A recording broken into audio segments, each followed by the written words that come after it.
നമ്മുടെ പ്ലാന്റുകളിൽ ഇതുപോലെ നിറയെ ഫ്രൂട്ടുകൾ കൊലകുത്തി ഇങ്ങനെ ഫ്രൂട്ടുകൾ ഉണ്ടാകുമ്പോൾ ഉണ്ടാകുന്ന സന്തോഷം വലുതാണ്.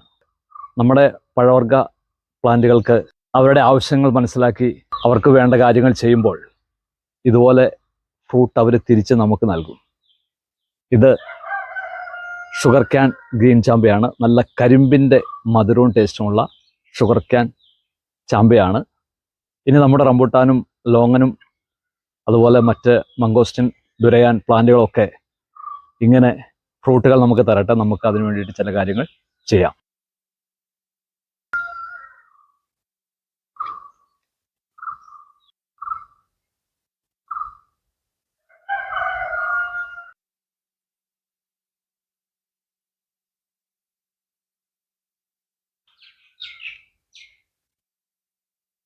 ചാമ്പയ്ക്ക നമുക്കൊന്ന് കഴിച്ചു നോക്കാം. നല്ല സൂപ്പർ മധുരം, കരിമ്പ് തിന്നുന്ന ഒരു ഫീല്. നല്ല ക്രിപ്സിയാണ്, ജ്യൂസിയാണ്. രാവിലെ 2 ചാമ്പയ്ക്ക കഴിച്ചാൽ വയറ് നിറയും. രാവിലെ നല്ല ക്രിപ്സി ആയിട്ടുള്ള, സ്വീറ്റി ആയിട്ടുള്ള, ജ്യൂസി ആയിട്ടുള്ള ചാമ്പയ്ക്ക നമ്മൾ കഴിച്ചു. ഇതുപോലെ നമ്മുടെ ഫ്രൂട്ടുകളിൽ നിറയെ ഫ്രൂട്ടുകൾ വിളയിച്ചെടുക്കാൻ നമുക്ക് ചില കാര്യങ്ങൾ ചെയ്തു നോക്കാം. നമ്മുടെ പ്ലാന്റുകളിൽ മാക്സിമം വിളവ് നമുക്ക് ഉൽപ്പാദിപ്പിച്ചെടുക്കുവാൻ, അതുപോലെ കഴിയുന്നത്ര നേരത്തെ നമ്മുടെ പ്ലാന്റുകളൊക്കെ ഫ്ലവർ ചെയ്യാനായിട്ട് നമ്മൾ ചില കാര്യങ്ങൾ ചെയ്യാൻ പോവുകയാണ്. ഞാനിന്നിവിടെ ഉപയോഗിക്കുന്നത് മിറാക്കുലിൽ നിന്നുള്ളൊരു പ്രോഡക്റ്റാണ്. ഇത് ശരിക്കും ട്രൈക്കോണ്ടറിൽ നിന്നുള്ള ഒരു ഹോർമോണാണ്. ഈ ട്രൈക്കോണ്ടറൽ പ്ലാന്റുകൾ തന്നെ അവർ ഉൽപ്പാദിപ്പിക്കുന്നുണ്ട്. കാരണം ചെടികൾ വലിച്ചെടുക്കുന്ന വളങ്ങളൊക്കെ അതിനെ ആഹാരമാക്കി മാറ്റുന്നത് ട്രൈക്കോണ്ടറിൽ നിന്നുള്ള ഹോർമോണാണ്. അപ്പോൾ ചില സാഹചര്യങ്ങളിൽ ഇത് ചെടികൾക്ക് ഉൽപ്പാദിപ്പിക്കാൻ കഴിയാതെ വരും, അല്ലെങ്കിൽ വേണ്ട രീതിയിൽ ട്രൈക്കോണ്ടറൽ ചെടികളിൽ പ്രവർത്തിക്കാതെ ഇരിക്കുന്ന സാഹചര്യങ്ങൾ ചിലപ്പോൾ ഉണ്ടാകാറുണ്ട്. ട്രൈക്കോണ്ടറൽ ഹോർമോൺ ഉണ്ടെങ്കിൽ മാത്രമേ ചെടികൾക്ക് അതിൻ്റെ ആവശ്യമുള്ള ഭക്ഷണത്തെ ഉൽപ്പാദിപ്പിക്കാൻ കഴിയൂ. നമ്മൾ കൊടുക്കുന്ന വളങ്ങൾ ഭക്ഷണമായിട്ട് ഉൽപ്പാദിപ്പിക്കുമ്പോൾ ചെടികൾക്ക് ആവശ്യത്തിൽ കൂടുതലുള്ള ഫുഡ് ചെടികളിൽ അത് സ്റ്റോർ ചെയ്യും. അപ്പോൾ അങ്ങനെ സ്റ്റോർ ചെയ്യുന്ന ആ ഭക്ഷണം അത് പൂവായിട്ടും കായായിട്ടുമായിട്ട് പുറത്തു വരാനിടയായിത്തീരും. ഹ്യൂമിക് ആസിഡ് നമ്മൾ കൊടുക്കുന്ന വളങ്ങൾ വേരുകൾക്ക് പെട്ടെന്ന് വലിച്ചെടുക്കാൻ വേണ്ടിയിട്ട് സഹായകരമാണ്. അപ്പോൾ തന്നെ ഈ ട്രൈക്കോണ്ടറൽ വേണ്ട രീതിയിൽ പ്ലാന്റുകൾ പ്രവർത്തിക്കുന്നില്ലെങ്കിൽ നമ്മൾ കൊടുത്ത വളങ്ങൾ അതിന് ഉപയോഗിക്കാൻ പറ്റാതെ വരും. ഇത് ഹോർമോണാണ്. ഇത് 1/2 മില്ലിയാണ് 1 ലിറ്റർ വെള്ളം. വളരെ ചെറിയൊരു അളവിലാണ് കൊടുക്കുന്നത്. ഫ്രൂട്ട് ആയിക്കൊണ്ടിരിക്കുന്ന ചില പ്ലാന്റുകളുണ്ട്. ഇപ്പോൾ പൊലാസോനൊക്കെ കാപിടിച്ച് വരുന്നുണ്ട്. അപ്പോൾ അങ്ങനെ കാപിടിച്ച പ്ലാന്റുകൾക്കും ആ കായ്ക്ക് നല്ല വലുപ്പം കിട്ടുവാനും ഒക്കെ ഈ ട്രൈക്കോണ്ടറൽ സഹായകരമാണ്. കൃത്യമായി അളന്നെടുക്കാൻ വേണ്ടിയിട്ട് ഒരു അളവ് പാത്രം എടുത്തിട്ടുണ്ട്. അപ്പോൾ അതിൽ നമുക്കിത് ഒഴിച്ചു കൊടുക്കാം. അപ്പോൾ 15 ലിറ്റർ വെള്ളമാണ് ഞാൻ എടുത്തിരിക്കുന്നത്. അപ്പോൾ അതിൽ ഞാൻ 7.5 മില്ലിയാണ് എടുക്കുന്നത്. 7.5 മില്ലി അളന്ന് ഞാനിതിൽ ഒഴിച്ചിരിക്കുകയാണ്. കൂട്ടത്തിൽ അർജൻറ്റായിട്ട് അബ്സൈറ്റിയും കൂടെ ഒഴിച്ചു കൊടുക്കുന്നുണ്ട്. ഇത് പെട്ടെന്ന് ഇലകളിലേക്ക് സ്പ്രെഡ് ചെയ്യാനും ഇലകളിൽ പറ്റിപ്പിടിച്ചിരിക്കാനും വേണ്ടിയിട്ടാണ് അബ്സ ഉപയോഗിക്കുന്നത്. പ്ലാസൻ പ്ലാന്റിൽ അത്യാവശ്യം ഫ്രൂട്ടൊക്കെ പിടിച്ചു തുടങ്ങിയിട്ടുണ്ട്. അപ്പം നമുക്കിതിനും ഒന്ന് സ്പ്രേ ചെയ്ത് കൊടുക്കാം. എഡോലോങ്ങിൻ്റെ പ്ലാന്റാണ് ഇത്. ഫ്ലോറിങ്ങിനുള്ള ഒരു സമയം ആയിക്കൊണ്ടിരിക്കുകയാണ്. അപ്പോൾ ഇതിന് നമുക്ക് സ്പ്രേ ചെയ്ത് കൊടുക്കാം.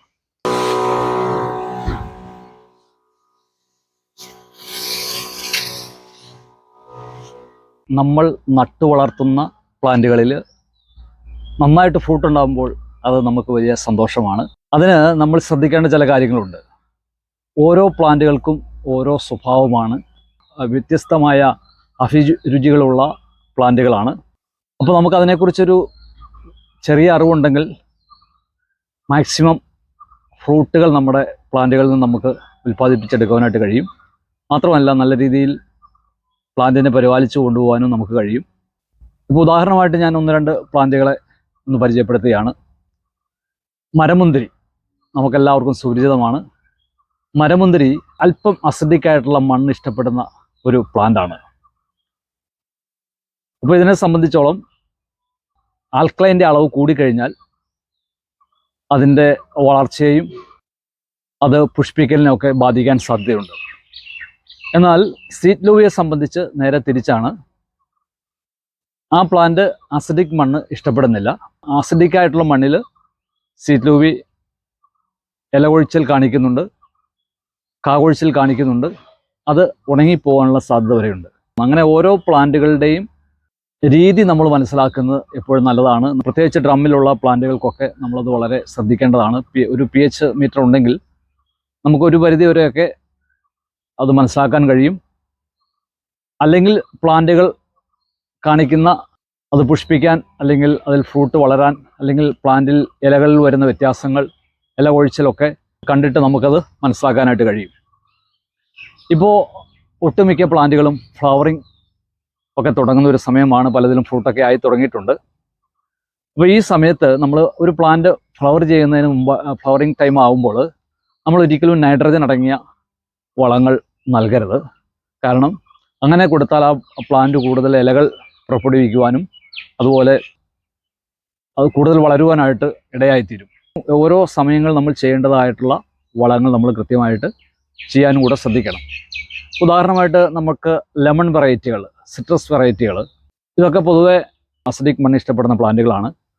അപ്പോൾ അതിന് നമുക്ക് എന്താണ് ചെയ്യേണ്ടത്? അതുമാത്രമല്ല,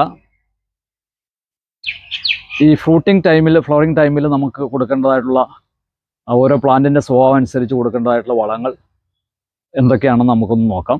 ഈ പ്ലാന്റിൻ്റെ സ്വഭാവ രീതി അനുസരിച്ച്, അതിൻ്റെ ഇപ്പോഴത്തെ സാഹചര്യം അനുസരിച്ച് വളം കൊടുക്കാൻ പോവുകയാണ്. അപ്പോൾ നമുക്കതൊന്ന് പരിശോധിക്കാം. മാക്സിമം നമ്മുടെ പ്ലാന്റുകളിലൊക്കെയും നല്ല രീതിയിൽ ഫ്ലവറിങ്ങും ഫ്രൂട്ടിങ്ങും ഒക്കെ ഉണ്ടാകണമെന്നാണ് നമ്മുടെ ഓരോരുത്തരുടെയും ആഗ്രഹം. അപ്പോൾ അത് നമുക്ക് വലിയ സന്തോഷം നൽകുന്ന കാര്യമാണ്. എന്നാൽ നമ്മൾ പ്ലാന്റുകളുടെ സ്വഭാവവും അതിൻ്റെ രീതിയും അനുസരിച്ചുള്ള ഒരു പരിപാലനം കൊടുത്തെങ്കിൽ മാത്രമേ നമുക്ക് ഈ രീതിയിലുള്ള ഒരു റിസൾട്ട് നമുക്ക് കിട്ടുകയുള്ളൂ. അപ്പോൾ ഈ മരമുന്തിരിയെ സംബന്ധിച്ചോളം ഇതിന് വേണ്ടത് അല്പം അസിഡിക് ആയിട്ടുള്ള മണ്ണാണ്. കൂടാതെ നൈട്രജൻ ഇല്ലാത്ത ഒരു വളവുമാണ് നമ്മളിതിന് കൊടുക്കേണ്ടത്. അപ്പോൾ ഇത് നിറയെ ഫ്ലവർ ചെയ്തിരിക്കുന്നതുകൊണ്ട് ഇതിന് അത്യാവശ്യം നമ്മൾ കൊടുക്കണം. അപ്പോൾ അസിഡിക് മണ്ണ് ഇഷ്ടപ്പെടുന്ന പ്ലാന്റുകൾക്കൊക്കെ നമ്മൾ ഈ അലൂമിനിയം സൾഫേറ്റ് എന്നുള്ള ഇത് ഓർഗാനിക് ആയിട്ടുള്ളൊരു പ്രോഡക്റ്റാണ് അലൂമിനിയം സൾഫേറ്റ്. ഈ പ്ലാന്റിന് ആവശ്യമുള്ള അസിഡിറ്റി നിലനിർത്തുവാനായിട്ട് ഈ അലൂമിനിയം സൾഫേറ്റിന് കഴിയും. അതുമാത്രമല്ല, ഇത് പ്ലാന്റ് നല്ല രീതിയിൽ ഫ്ലവർ ചെയ്യാനും അപ്പോൾ തന്നെ ഫ്രൂട്ടൊക്കെ വലിപ്പം വയ്ക്കാനും നല്ല രീതിയിൽ ഫ്രൂട്ട് പിടിക്കാനൊക്കെ ഈ അലൂമിനിയം സൾഫേറ്റ് എന്നുള്ള വളം ഉപകാരപ്രദമാണ്. ഡ്രമ്മിൽ നട്ടിരിക്കുന്ന ഈ പ്ലാന്റ് എല്ലാ ദിവസവും ആവശ്യമുള്ള നന കൊടുക്കുന്നുണ്ട്. അപ്പോൾ ഈർപ്പമുണ്ട്. ഇതിലേക്ക് ഞാൻ ഏകദേശം കടയിൽ നിന്ന് അകറ്റി ഒരു 30 ഗ്രാം ഇപ്പോൾ ഇട്ട് കൊടുക്കാൻ പോവുകയാണ്. അലൂമിനിയം സൾഫേറ്റിൻ്റെ ഒരു പ്രത്യേകത എന്ന് പറയുമ്പോൾ ഇതിൻ്റെ അകത്ത് നൈട്രജൻ ഇല്ല. നൈട്രജൻ അടങ്ങാത്തതുകൊണ്ട് പുഷ്പിക്കലിനെ കൂടുതൽ ത്വരിതപ്പെടുത്തുകയും മാത്രമല്ല ഇതിലുണ്ടായിരിക്കുന്ന ഫ്രൂട്ടുകൾക്കൊക്കെ വലിപ്പവും നല്ല രീതിയിൽ കാപിടുത്തത്തിനൊക്കെ അലൂമിനിയം സൾഫേറ്റ് സഹായകരമാണ്. അല്പം അസിഡിക് സോയിൽ ഇഷ്ടപ്പെടുന്ന ഒരു പ്ലാന്റ് കൂടെയാണ് സിട്രസ് ലെമൺ വെറൈറ്റികൾ. ഈ ഒരു പ്ലാന്റിൽ നിറയെ സിട്രസ് പിടിച്ചിട്ടുണ്ട്. നല്ല രീതിയിൽ നമുക്ക് ഫ്ലവറിങ്ങിനും ഫ്രൂട്ടിങ്ങിനും ഈ സിട്രസ് വെറൈറ്റിക്ക് അല്ലെങ്കിൽ അസിഡിക് സോയിൽ ഉണ്ടാകത്തക്ക രീതിയിലുള്ള കാര്യങ്ങൾ നമ്മൾ ചെയ്താൽ നല്ല രീതിയിൽ ഇത് ഫ്ലവർ ചെയ്യുകയും, നല്ല രീതിയിൽ ഫ്ലവർ ചെയ്യുക മാത്രമല്ല നല്ല കാപിടുത്തം ഉണ്ടാവുകയും ചെയ്യും. അപ്പോൾ ഈ പ്ലാന്റിൽ ഇപ്പോൾ നിറയെ സിട്രസ് പിടിച്ചിട്ടുണ്ട്. പ്രത്യേകിച്ച് ലെമൺ വെറൈറ്റികൾക്ക് അതിൻ്റെ pH എന്ന് പറയുന്നത് 5.5 to 6 ആണ്. ഇതുപോലുള്ള അസിഡിക് സോയിൽ ഇഷ്ടപ്പെടുന്ന പ്ലാന്റുകളിൽ ആൽക്കലൈൻ്റെ അളവ് കൂടിക്കഴിഞ്ഞാൽ ആ പ്ലാന്റിന് ഒരു മഞ്ഞ നിറം വരികയും, ഇലകൾക്ക് മഞ്ഞ നിറം വരികയും, അതുപോലെ ചില പ്ലാന്റുകൾക്ക് ഉണങ്ങാനുള്ള സാധ്യതയുണ്ട്. അത് ചില പ്ലാന്റുകൾ ഞാൻ കാണിച്ചു തരാം. ഈ സിട്രസ് വെറൈറ്റി ചില പ്ലാന്റുകൾ, അതുപോലെ റംബൂട്ടാൻ, അതുൾപ്പെടെ ഉള്ള മിക്ക പ്ലാന്റുകളും ഫ്ലവറിങ്ങിൻ്റെ ഒരു ടൈമാണ്. ഇപ്പോൾ ഡ്രാഗൺ ഫ്രൂട്ടൊക്കെ എനിക്കിവിടെ ഫ്ലവർ ചെയ്ത് തുടങ്ങി. അപ്പോൾ അതനുസരിച്ച് നമ്മൾ പ്ലാന്റിൻ്റെ ഫ്ലവറിങ്ങിന് ആവശ്യമുള്ള രീതിയിലുള്ള വളങ്ങളാണ് ഇപ്പോൾ കൊടുക്കേണ്ടത്. നൈട്രജൻ കൂടുതൽ അടങ്ങിയ വളങ്ങൾ ഇപ്പോൾ കൊടുത്തു കഴിഞ്ഞാൽ കൂടുതൽ ഇലകൾ ഉണ്ടാകുകയും അത് പുഷ്പിക്കാനും കായ്ക്കാനുമുള്ള ടെൻഡൻസി കുറയുകയും ചെയ്യും. പ്രത്യേകിച്ച് ഓറഞ്ച് വെറൈറ്റികൾക്കൊക്കെ നമ്മൾ ഈ സാഹചര്യത്തിൽ നന വളരെ കുറച്ച് മാക്സിമം അതൊരു വാടത്തക്ക രീതിയിൽ പ്ലാന്റ് നശിച്ചു പോകാതെ ആവശ്യത്തിന് മാത്രം നന കൊടുത്ത് നിൽക്കുമ്പോൾ ചില പ്ലാന്റുകൾ ഞാനൊന്ന് കാണിച്ചു തരാം. ഇത് ചൈനീസ് സ്വീറ്റ് ബുഷ് ഓറഞ്ചാണ്. ഉണ്ടോ, ഇതിൻ്റെ ഇലകൾ കൊഴിഞ്ഞിരിക്കുന്ന സ്ഥലങ്ങളിലെല്ലാം പൂമൊട്ടുകൾ വന്നിട്ടുണ്ട്. കണ്ടില്ലേ? നന കുറച്ചിട്ട് അല്പം ഇലയൊന്നൊക്കെ വാടുന്ന രീതിയിൽ ഇതിൻ്റെ നന കുറയ്ക്കും. അപ്പോൾ കുറച്ച് ഇലകളൊക്കെ മീൻസ് കൊഴിഞ്ഞു പോകാൻ, അല്ലെങ്കിൽ ഒന്ന് പ്ലാന്റ് ഒന്ന് തട്ടി കഴിയുമ്പോൾ ഇലകൾ കൊഴിഞ്ഞു പോകും. ആ കൊഴിഞ്ഞു പോകുന്ന ഭാഗങ്ങളെല്ലാം പിന്നീട് ഫ്ലവർ വരുന്നതായിട്ട് നമുക്ക് കാണാൻ കഴിയും. ലെമൺ സിട്രസ് വെറൈറ്റികൾ pH ക്രമീകരിക്കാനായിട്ട് ചെയ്യുന്ന ചില കാര്യങ്ങൾ ഞാൻ കാണിച്ചു തരാം. ഓറഞ്ച് അതുപോലെ ഇതുപോലുള്ള സിട്രസ് വെറൈറ്റികൾ, ലെമൺ വെറൈറ്റികളൊക്കെ നമ്മൾ ഡ്രമ്മിൽ വെക്കുന്നതാണ് എപ്പോഴും കുറച്ചുകൂടെ നമുക്ക് കെയറിങ്ങിന് നല്ലത്. നമ്മുടെ ഒരു pH മീറ്റർ ഉണ്ടെങ്കിൽ കുറേയൊക്കെ നമുക്ക് സോയിൽ pH നമുക്ക് മനസ്സിലാക്കാനായിട്ട് കഴിയും. പ്രത്യേകിച്ച് ലെമണിലൊക്കെ 5.5 to 6 ആണ്. നന്നായിട്ട് ലെമൺ ഫ്ലവർ ചെയ്യാനും നല്ല രീതിയിൽ കൊലകുത്തി ലെമൺ ഉണ്ടാകാനായിട്ട് നമ്മൾ ചെയ്യേണ്ടത് അതിൻ്റെ pH 5.5 to 6 നമ്മൾ കീപ്പ് ചെയ്യണം. അപ്പോൾ അതിന് നമ്മളിവിടെ ഉപയോഗിക്കുന്നത് ആപ്പിൾ സിഡർ വിനെഗറാണ്. ഇത് നമുക്ക് കടകളിലൊക്കെ വാങ്ങിക്കാൻ കിട്ടും. ഇത് നമ്മൾ അളവ് കൂടാൻ പാടില്ല. ഏകദേശം ഒരു അത്യാവശ്യം വലിപ്പമുള്ള പ്ലാന്റിന് നമുക്കൊരു 15-20 മില്ലി വരെ എടുക്കാം. 100 ലിറ്റർ വെള്ളത്തിൽ ഈ ആപ്പിൾ സിഡർ വിനെഗർ പ്ലാന്റിൻ്റെ ചുവട്ടിൽ നിന്ന് മാറ്റി നമ്മൾ ഒഴിച്ചു കൊടുത്തു കഴിഞ്ഞാൽ, പ്രത്യേകിച്ച് ഫ്ലവറിങ് ഫ്രൂട്ടിങ് ടൈമിൽ നമ്മൾ ചെയ്തു കഴിഞ്ഞു കഴിഞ്ഞാൽ നല്ല രീതിയിൽ അത് പുഷ്പിക്കുവാനും അതുപോലെ കായകൾ പിടിക്കുവാനും ഒക്കെ വളരെ പ്രയോജനപ്രദമാണ്. ആസിഡ് ചൊർക്കയും ഒക്കെ കടകളിൽ കിട്ടാറുണ്ട്. എന്നാൽ കുറച്ചുകൂടെ നമുക്ക് സേഫ് ഇതാണ്. ഈ ഓർഗാനിക് ആയിട്ടുള്ള ഈ ആപ്പിൾ സിഡർ വിനെഗറാണ് നമുക്ക് സേഫ്. മറ്റതും വേണമെങ്കിൽ നമുക്ക് ഉപയോഗിക്കാം. സ്ഥിരമായിട്ട് ഇത് ഉപയോഗിക്കേണ്ട കാര്യമില്ല. അപ്പോൾ നമ്മൾ ഒരു തവണ pH ഒന്ന് ക്രമീകരിച്ചതിന് ശേഷം ഉടനെ തന്നെ നമുക്ക് ചെയ്യേണ്ട ആവശ്യമില്ല. pH ഏകദേശം അവിടെ നിൽക്കാൻ സാധ്യതയുണ്ട്. ഇല്ലെങ്കിൽ നമുക്ക് ചെക്ക് ചെയ്തിട്ട് വീണ്ടും നമുക്ക് ഈ ഒരു തോതിൽ പ്ലാന്റുകൾക്ക്, പ്രത്യേകിച്ച് ഈ അസിഡിക് സോയിൽ ഇഷ്ടപ്പെടുന്ന മഴ സീസൺ കഴിയുമ്പോൾ നമ്മുടെ മണ്ണ് അസിഡിക് ആകാറുണ്ട്. അപ്പോൾ അത് ഏതെങ്കിലും രീതിയിൽ വ്യത്യാസം ഉണ്ടെങ്കിൽ നമ്മളിത് ചെക്ക് ചെയ്ത് കഴിഞ്ഞാൽ നല്ല രീതിയിൽ പ്ലാന്റ് ഫ്ലവർ ചെയ്യാനുള്ള ഒരു സാധ്യതയുണ്ട്. അല്ലെങ്കിൽ പിന്നെ നേരത്തെ നമ്മൾ ചെയ്തല്ലോ, ഇത് അലൂമിനിയം സൾഫേറ്റ് ആണ്. മണ്ണിനെ അസിഡിക് ആക്കാനുള്ള ഒരു കഴിവ് സൾഫർ വളങ്ങൾ കൊണ്ട്. എന്നാൽ ഇത് ഓർഗാനിക് പ്രോഡക്റ്റ് ആണ്. മികച്ച രീതിയിൽ പുഷ്പിക്കാനും അതുപോലെ ഫ്രൂട്ടുകളൊക്കെ പിടിക്കാനൊക്കെ സഹായമായിട്ടുള്ള ഒന്നാണ് ഈ അലൂമിനിയം സൾഫേറ്റ്. ഇത് സ്വീറ്റ് ലൂവിയുടെ ഒരു പ്ലാന്റ് ആണ്. ഇതിൻ്റെ ഇലകൾ കഴിഞ്ഞ ഒരു മാസം മുമ്പ് കംപ്ലീറ്റ് പോയിട്ട് ഈ പ്ലാന്റ് പയ്യെ ഉണങ്ങാനായിട്ട് തുടങ്ങി. ആ സമയത്ത് ഇത് നിറയെ ഫ്ലവർ ചെയ്തിരുന്നു. പക്ഷെ ഒരു ഫ്ലവർ പോലും ഇതിൽ പിടിച്ചില്ല. ഇത് ഒരിക്കലും അസിഡിക് മണ്ണ് ഇഷ്ടപ്പെടുന്ന ഒരു പ്ലാന്റ് അല്ല. അപ്പോൾ ഇതിന് ഞാൻ പച്ചക്കക്ക പൊടിച്ചത് ഇട്ട് കൊടുത്തു കഴിഞ്ഞ ശേഷം പുതിയ സ്റ്റമ്പുകൾ വന്നിരിക്കുന്നത് ഇതുണ്ടോ. ഈ പ്ലാന്റ് രക്ഷപ്പെട്ടു, അല്ലെങ്കിൽ ഇത് ഉണങ്ങിപ്പോയതിനെ പലർക്കും പോയിട്ടുണ്ട്. അപ്പോൾ ഈ പ്ലാന്റിനെ സംബന്ധിച്ചോളം നമുക്ക് ഇതിന് ഇടയ്ക്ക് അതിൻ്റെ pH നോക്കിയിട്ട് പച്ചക്കക്ക പൊടിച്ചത് അല്ലെങ്കിൽ ഡോളോമേറ്റോ നമ്മൾ കൊടുക്കണം. കാരണം ഇത് അസിഡിക് ആയിട്ടുള്ള സോയിൽ ഇഷ്ടപ്പെടുന്നില്ല. പ്രത്യേകിച്ച് മഴയൊക്കെ കഴിയുമ്പോൾ നമ്മുടെ മണ്ണ് പൊതുവെ അസിഡിക് ആകാൻ ഓരോ സ്ഥലത്തും ഓരോ രീതിയാണ്. അപ്പോൾ അത് നമ്മൾ ഇടയ്ക്ക് ഒന്ന് ചെക്ക് ചെയ്തിട്ട് ചെയ്യണം, നല്ലതാണ്. അപ്പോൾ ഈ പ്ലാന്റ് ഇപ്പോൾ തളർത്ത് പുതിയ ഇലകൾ വന്നിരിക്കുകയാണ്. സ്വീറ്റ് ലൂവിയെ സംബന്ധിച്ചോളം ഈ പ്രശ്നം കാണിക്കുന്നുണ്ടെങ്കിൽ നമ്മൾ തീർച്ചയായിട്ടും പച്ചക്കക്ക പൊടിച്ചത് ഇട്ട് കൊടുക്കണം. ഇതൊരു അബിയുവിൻ്റെ പ്ലാന്റ് ആണ്. ഈ പ്ലാന്റിനെ സംബന്ധിച്ചോളം ഈ ഇലകൾ മുഴുവൻ കംപ്ലീറ്റ് മഞ്ഞ നിറമായിരുന്നു. ഇതുപോലെ മഞ്ഞ കളറായിരുന്നു. കംപ്ലീറ്റ് ഇലകൾ മഞ്ഞ കളറായിരുന്നു. അറ്റമൊക്കെ കരിഞ്ഞായിരുന്നു. ഇതിനെ റിപ്പോർട്ട് ചെയ്തു. വേറൊരു കവറിലേക്ക് മണ്ണ് മാത്രം, വളങ്ങളൊന്നും ചേർച്ചില്ല, മണ്ണും കുറച്ച് വില്ല് കുത്തി ഉമ്മി ഇട്ട് കൊടുത്തിട്ട് വേറൊരു മണ്ണിലേക്ക് മാറ്റി കംപ്ലീറ്റ് ഷെയ്ഡിലേക്ക് ഒട്ടും വെയിൽ കൊള്ളാതെ മാറ്റി. അപ്പോൾ അതിനുശേഷം ഇതിൻ്റെ ഈ പ്ലാന്റിൻ്റെ ഇലകൾക്ക് പച്ചപ്പ്, ഇതിൻ്റെ പുതിയ ഇത് വരുന്നത് ഇപ്പോൾ പച്ച കളറിലാണ്. നേരത്തെ വൈറ്റ് ആയിരുന്നു, മഞ്ഞ കളർ പോലെ വരികയായിരുന്നു. അപ്പോൾ ഇത് ശരിക്കും എന്താണ് ഇത് സംഭവിക്കാനുള്ള ഒരു പ്രധാനപ്പെട്ട കാരണം, ഇത് ക്ലോറോസിസ് എന്നുള്ള രോഗം ബാധിക്കുന്ന ഒരു പ്രശ്നം കൊണ്ടാണ് ഇത് വരുന്നത്. അപ്പോൾ അത് ഒന്നാമത്തെ കാര്യം ഈ വേരുകൾക്ക് വരുന്ന ഒരു പ്രശ്നമാണ്. ഓവറായിട്ടുള്ള വെള്ളം കെട്ടി നിന്നാൽ വേരിനെ ഈ ക്ലോറോസിസ് ബാധിക്കും. കൂടാതെ മണ്ണിൽ അമിതമായിട്ട് ആൽക്കലൈനോ അസിഡിറ്റിയോ കൂടിക്കഴിഞ്ഞാൽ ഈ പ്രശ്നം കാണിക്കും. പ്രത്യേകിച്ച് ഈ മണ്ണിൽ ആൽക്കലൈൻ്റെ അളവ് കൂടിക്കഴിഞ്ഞു കഴിഞ്ഞാൽ മണ്ണിൽ നിന്ന് പ്ലാന്റിന് ഇരുമ്പ് വലിച്ചെടുക്കാൻ കഴിയാതെ വരും, അയൺ വലിച്ചെടുക്കാൻ കഴിയാതെ വരും. അപ്പോഴും ഈ ക്ലോറോസിസ് ബാധിക്കാനുള്ള സാധ്യതയുണ്ട്. പിന്നെ വേരിന് എന്തെങ്കിലും പ്രത്യേക രീതിയിലുള്ള ക്ഷതങ്ങൾ സംഭവിച്ചാൽ നിമാവിരയുടെ ആക്രമണങ്ങൾ കൊണ്ടൊക്കെ ഈ രോഗം, ക്ലോറോസിസ് രോഗം വരാൻ സാധ്യതയുണ്ട്. എനിക്കിവിടെ ഒരു പുലാസൻ പ്ലാന്റിൽ അങ്ങനെ സംഭവിച്ചതാണ്. അപ്പോൾ ഇങ്ങനെ സംഭവിക്കുമ്പോൾ നമ്മൾ ആദ്യം ചെയ്യേണ്ടത് ഇത് റിപ്പോർട്ട് ചെയ്യാൻ. പ്ലാന്റ് ഒന്ന് ഹെൽത്ത് ആയി കഴിയുമ്പോൾ നമ്മൾ അയൺ കൊടുക്കുക. ഇത് അയൺ ആണ്, ഓർഗാനിക് ആയിട്ടുള്ള അയൺ പൊടി നമുക്ക് വാങ്ങിക്കാൻ കിട്ടും. അപ്പോൾ ഈ രീതിയിൽ മണ്ണിൻ്റെ ആൽക്കലൈനും അസിഡിറ്റിയും മനസ്സിലാക്കി നമ്മൾ പ്ലാന്റുകളെ പരിപാലിക്കണം. അപ്പോൾ അത് തീർച്ചയായിട്ടും പ്ലാന്റിൻ്റെ വളർച്ചയും പൂവിടുന്നതിനും കായുണ്ടാകുന്നതിനും ഒക്കെ ബാധിക്കുന്ന ഒരു വിഷയമാണ്.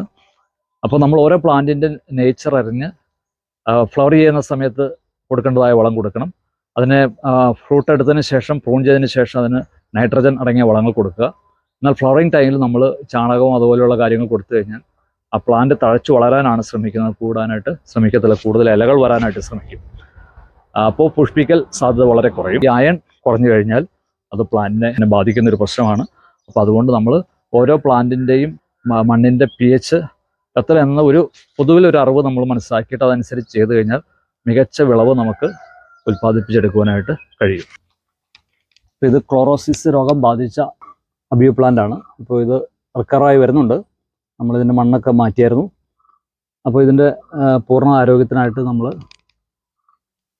ഇപ്പോൾ അയൺ കൊടുക്കുകയാണ്. ഏകദേശം ഒരു 3 ഗ്രാമോളം. ഇത് അയൺ പൊടിയാണ്, ഓർഗാനിക്കാണ്. ഇത് ഓൺലൈൻ വഴി നമുക്ക് വാങ്ങിക്കാൻ കിട്ടും. അപ്പോൾ ഈ പ്ലാന്റിൻ്റെ ആ ഒരു മഞ്ഞ നിറമൊക്കെ മാറി നല്ല കരുത്തുള്ള ലീഫ് വരാൻ വേണ്ടിയിട്ട് നമ്മൾ അല്പം അയൺ പൊടി ഈ പ്ലാന്റിന് ഇട്ട് കൊടുത്തിരിക്കുകയാണ്. ഇനി ഒരു 1.5 ആഴ്ച കഴിയുമ്പോൾ ഇതിലേക്ക് നമ്മൾ ഹ്യൂമിക് ആസിഡ് കൂടെ കൊടുത്തു കഴിയുമ്പോൾ ഈ പ്ലാന്റ് നല്ല ഹെൽത്തായിട്ട് വളരും. ക്ലോറോസിസ് ബാധിച്ച പ്ലാന്റുകൾക്ക് നമ്മൾ അയൺ കൊടുക്കുക. അതിനുശേഷം ഒരാഴ്ച കഴിഞ്ഞിട്ട് നമ്മൾ ഹ്യൂമിക് ആസിഡ് ഒഴിച്ചു കൊടുക്കുക. ഇത് 3 മില്ലി 1 ലിറ്റർ എന്നുള്ള തോതിലാണ് നമ്മൾ കൊടുക്കാൻ പോകുന്നത്. ഈ ഹ്യൂമിക് ആസിഡും ഇതിൽ ഫ്ലവിക് ആസിഡും അതുപോലെ പ്രോട്ടീൻസും അടങ്ങിയിട്ടുണ്ട്. അപ്പോൾ ഇത് നമ്മൾ ഒരാഴ്ച മുമ്പ് പ്ലാന്റുകൾക്ക് ജീവാമൃതം കൊടുത്തിരുന്നു.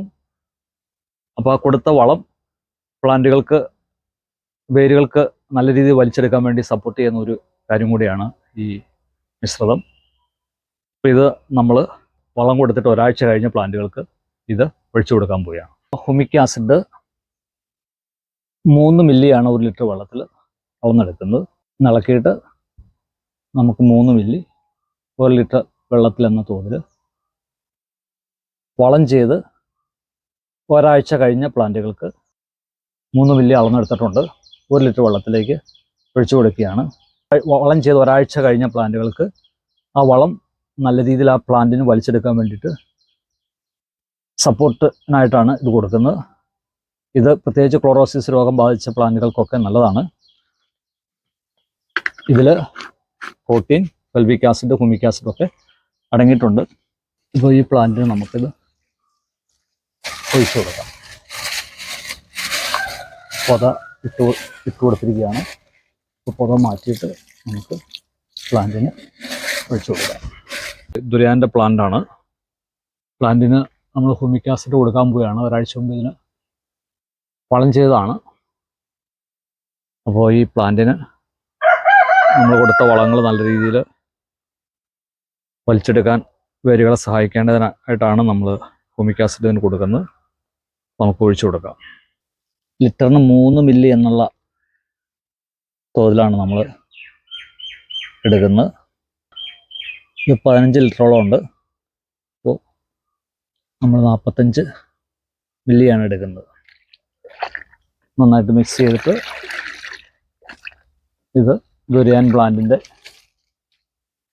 ചോട്ടിൽ നമ്മൾ ഒഴിച്ചു കൊടുക്കുകയാണ്. പല പേരൊക്കെ മുകളിൽ വന്നിട്ടുണ്ട്. വളം ചെയ്ത പ്ലാന്റിന് നമ്മൾ കൊടുത്ത വളം നല്ല രീതിയിൽ വേരുകൾക്ക് വലിച്ചെടുക്കാൻ വേണ്ടിയിട്ട് ഹ്യൂമിക് ആസിഡ് ഒഴിച്ചു കൊടുക്കുകയാണ്.